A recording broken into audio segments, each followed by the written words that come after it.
प्रधानमंत्री आवास योजनेच्या अंतर्गत यावर्षी आपल्याला केंद्र सरकारने 6.5 लाख घरं मंजूर केली होती। ते टार्गेट वाढवण्यात आलेलं आहे। अतिरिक्त 13 लाख घरं आपल्याला देण्यात आलेली आहेत। एकूण आपण विचार केला तर जवळपास यावर्षी केंद्र सरकारच्या वतीनं महाराष्ट्रातल्या गरिबांकरता, कच्च्या घरात राहणाऱ्यांकरता, बेघरांकरता एका वर्षात 20 लाख घरं देण्याची अनाउन्समेंट आत्ताच केंद्रीय ग्रामविकास मंत्री आदरणीय शिवराज सिंग चौहान साहेबांनी केलेली आहे। महाराष्ट्राला मोदी सरकारने दिलेली ही अत्यंत मोठी भेट आहे आणि देशाच्या इतिहासामध्ये कुठल्याच राज्याला आजपर्यंत एका दिवसात किंवा एका वर्षात इतकी घरं मिळालेली नाहीत। ती 20 लाख घरं आपल्याला मिळालेली आहेत। खरं म्हणजे आपल्या आवास प्लसमध्ये 26 लाख त्या ठिकाणी लोकांचं रजिस्ट्रेशन आहे। आता ही 20 लाख घरं मिळाल्यामुळे आता फार कमी आपल्याकडे त्या यादीतले बेघर लोक राहतील, जे पुढच्या वर्षी आपण कंप्लीट करू शकू। त्यासोबत एक अजून महत्त्वाची अनाउन्समेंट त्यांनी केली आहे की पूर्वी सर्वेक्षणामधले जे निकष होते ते निकष देखील आता त्या ठिकाणी डायल्यूट करण्यात आलेले आहेत।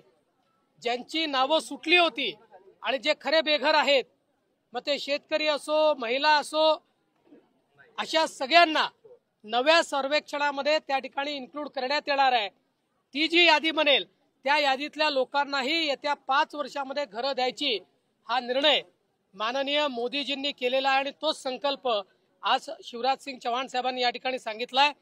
मी महाराष्ट्राच्या वतीनं माननीय देशाचे प्रधानमंत्री मोदीजी आणि केंद्रीय ग्रामविकास मंत्री शिवराज सिंग चौहानजी या दोघांचेही मनापासून आभार मानतो की आज 20 लाख घरं त्यांनी महाराष्ट्राकरता दिली आहेत।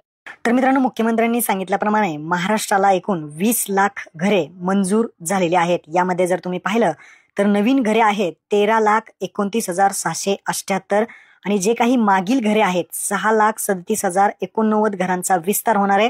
म्हणजेच एकूण एका वर्षामध्ये 19,66,767 घरे ही आता मंजूर करण्यात आलेली आहेत। आता या योजनेअंतर्गत तुम्हाला लाभ घ्यायचा असेल तर या योजनेची थोडक्यात माहिती तुम्हाला मी आता सांगणार आहे आणि कोणकोणती कागदपत्रे लागतात हे सुद्धा सांगणार आहे। अर्ज कुठे करायचा ते सुद्धा सांगणार आहे। तर मित्रांनो, प्रधानमंत्री आवास योजना या योजनेची थोडक्यात माहिती आपण या व्हिडिओमध्ये जाणून घेऊयात। तर तुम्ही पाहिलं तर ग्रामविकास विभाग ज्यामध्ये प्रति लाभार्थी दिले जाणारे जे काही अनुदान आहे ते कशा पद्धतीने आहे ते समजून घ्या। ग्रामीण भागामध्ये 1,20,000 एवढे अनुदान आहे। हे अनुदान थोड्या दिवसांनी वाढू सुद्धा शकते। मुख्यमंत्र्यांनी माहिती दिली आहे की हे अनुदान अजून वाढणार आहे। तर आत्ता जर पाहिलं तर ग्रामीण भागामध्ये 1,20,000 रुपये एवढं अनुदान हे लाभार्थ्याला दिलं जातं। डोंगरी भागामध्ये जर पाहिलं तर 1,30,000 रुपये एवढं अनुदान आहे। आता सदर लाभार्थी निवडीचा जो काही अधिकार आहे तो गावाचे जे काही ग्रामसभा होते त्या ग्रामसभेत जे आहे ते देण्यात आलेला आहे। आता ही जी काही निवड आहे त्याची प्रक्रिया कशी असते ते पहा। सामाजिक आर्थिक जात सर्वेक्षण सन 2011 मधून उपलब्ध झालेल्या प्राधान्य क्रमांक यादी जनरेटेड प्रायोरिटी लिस्टची माहिती आवास सॉफ्ट वर उपलब्ध आहे आणि सदर याद्या ग्रामसभेपुढे ठेवून त्यात पात्र लाभार्थ्याची निवड करण्यात येते। प्राधान्यक्रम यादी बेघर 1 खोली लाभार्थी 2 खोली लाभार्थी प्रमाणे निश्चित केलेली आहे आणि प्राधान्यक्रमान यादी मधील व्यक्तींची ग्रामसभेमध्ये निवड करतेवेळी खालील निकषानुसार गणनेनुसार प्राधान्यक्रम देण्यात यावेत। जे काही निवड प्रक्रिया आहे ती कशा पद्धतीने आहे ते दिलेले आहे।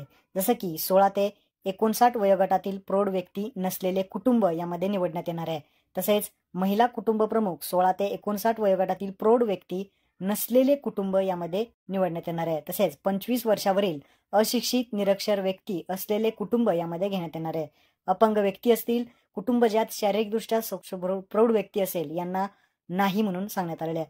भूमिहीन कुटुंब ज्यांचे उत्पन्न स्रोत मोलमजुरी आहे असे यामध्ये निवडण्यात येणार आहे। सदरील गुणांकनाचे आधार ग्रामसभा यादी तयार करतील व अशा प्रकारे गुणांच्या उतरत्या मांडणीक्रमाने प्राधान्यक्रम यादी तयार करण्यात येणार आहे। तर यामध्ये अर्ज कुठे करायचा भरपूर जण म्हणत होती।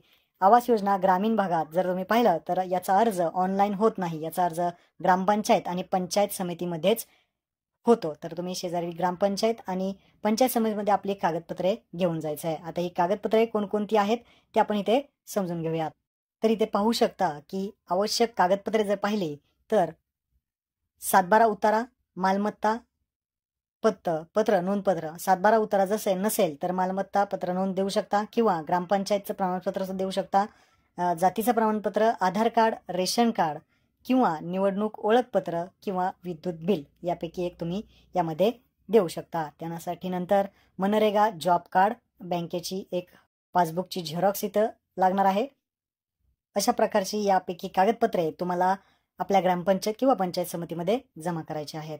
अशा प्रकारे महत्त्वपूर्ण हा व्हिडिओ होता. आपल्या मित्रांना नक्की शेअर करा. धन्यवाद. जय हिंद, जय महाराष्ट्र.